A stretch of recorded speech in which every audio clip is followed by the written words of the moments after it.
Magandang oras mga card lover, mga kababayan. Meron tayong bigyan ng reaksyon ngayon. Ito yung pagkakulong ni Norman Mangusin alias FLM. Sa hindi nakakilala, ito yung sumikat na tao noong kasagsagan ng COVID-19. Ito yung taong namimigay ng sakusakong bigas na sinabi niyang milyonaryo daw siya. Kaya gumagawa siya ng milyonaryo challenge, nangungulikta siya ng pera, nanghihingi ng pera ng donasyon galing sa mga OFWs. At yun pala ay kalahati lamang sa donasyon ng kanyang binili ng mga bigas. At yung kalahati ay nasa kanya, kaya nagiging milyonaryo siya, instant millionaire dahil sa mga donation ng mga OFW na kanyang nainganyo o nabudol. Kaya ito na ngayon, tingkagul na, tikuka na sa kulungan. Atin panoorin ang video courtesy ng Biker Drone. Napakagaling na vlogger. Maraming salamat sa video na bigyan natin ng reaksyon ngayon. Panoorin natin ang video na ito.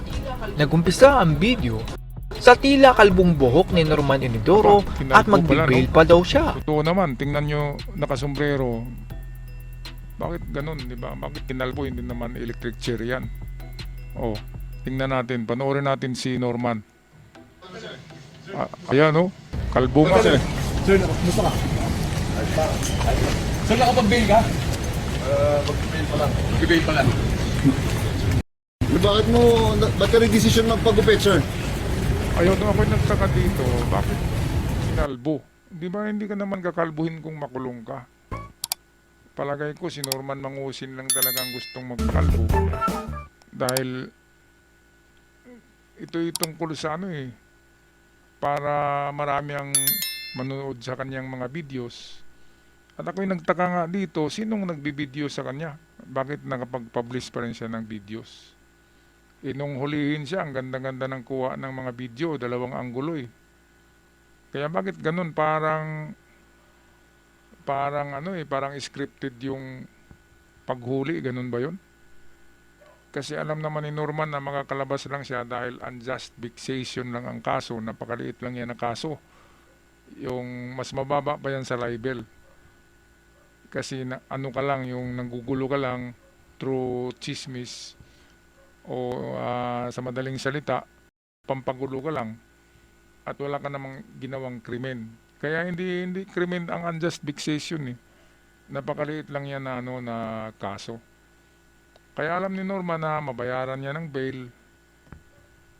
Kaya parang dating ay totoo, nagpapakalbo siya. Di ba ito? Okay, patuloy tayo sa video ni Biker Drone.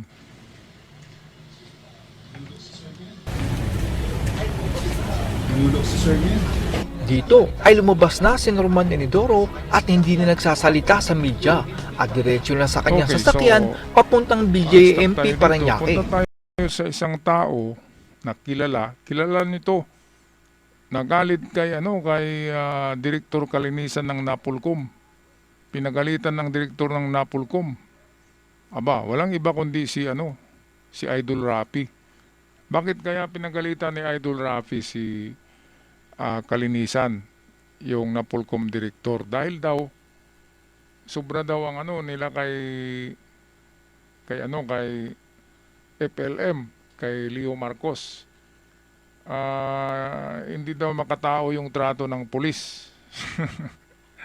Bakit naman kumampi si Rapi Tulfo doon? Yang dami-daming in-scam noon eh.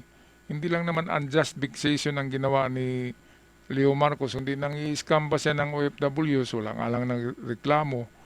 At marami pang kaso. Yung kay Manny Pacquiao na pinagsasabi niya may utang si Manny Pacquiao, 2 billion daw, at yung nanay ni Manny Pacquiao ay mukhang baluga, pangit daw. Kaya makalabas man ito dito sa kaso niya kay Makagago, kung makalabas man siyempre makalabas yan kasi unjust vexation lang. Pagdating kay Manny Pacquiao, medyo mabigat, libel ang kaso niya. Kaya ang libel, aabot yan ng 3 taon eh. Kaya kulong na naman ito sigurado dahil sa kakasuhan na siya ni Manny paglabas niya dyan. Hindi kasi pwedeng 2 kaso, double jeopardy ang tawag dyan eh. Hindi pwede mong kasuhan ng 2 kaso ang isang tao. Habang may kaso, hindi yan pwedeng kakasuhan. Kaya antayin nila na makalabas. Pag nakalabas na yan, kakasuhan na naman ulit ni Manny. Kaya kulong na naman. Ay siguro marami pa rin manonood dito sa vlog nito eh. Kasi nga labas-masok sa kulungan, maraming kwento.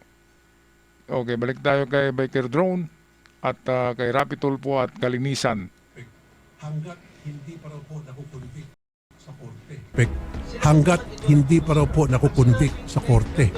Sinagot naman ito ng commissioner at sinabing ngayon lang daw niya nalaman na may ganon at ibibigay daw niya ang information na kailangan ng senador. Bago po sa pandinig ko yan, Sir Rafi, Idol Rafi, bago po sa pandinig ko. So, if you would indulge, ibigin niyo po sa akin yung pong warrant po na hiningi po ninyo, yung pong pangalan, yung detalye, we will provide you the details po, Idol. Okay. Dito ay nagtaka ang senador kung bakit ibinaladra ang mukha ni Norman Enidoro. Meron po kasi, I'm not gonna mention the name of the guy. I think, vlogger siya. At Opo. may kayabangan nga siya, kung tutusin, maraming asal sa kanya. Pero I think it was uncalled for na ginawa po ng CIDG na binalanda yung pagmumukha niya at pinabayaan pa yung komplena na pagmumurahin siya at insultuhin siya. Samantalang yung kanya pong kaso ay unjust vexation lamang na napakababaw. Tingin ko ay hindi lang nakarating sa senador na may warrant na itong si Norman Enidoro sa human trafficking, pero nakabilang siya. Ang press con na iyon ay upang ipaalam din sa mga Pilipino kung ano ang Kaya, ginawa so ni yun Norman pala ang Enidoro purpose ni- upang hindi na sila Ng mabiktima. Napolcom ni Kalinisan na gagawa ng press conference sa paghuli at ipapakita ng klarong-klaro yung mukha ni Norman Mangusin. Kaya yan, nakita tuloy ang pagmumukha niya eh. At gwapo lang yan tingnan kapag nakaterno ng Amerikana, pero kapag naka-t-shirt ng orange at may markang letter P, ay papangit bigla eh. Kaya panalo si Makagago sa away nila, ay si Makagago ang panalo. Mas maraming views si Makagago, million views, yung kanyang mga vlog tungkol kay FLM. Si FLM naman ay hindi aabot ng million views eh.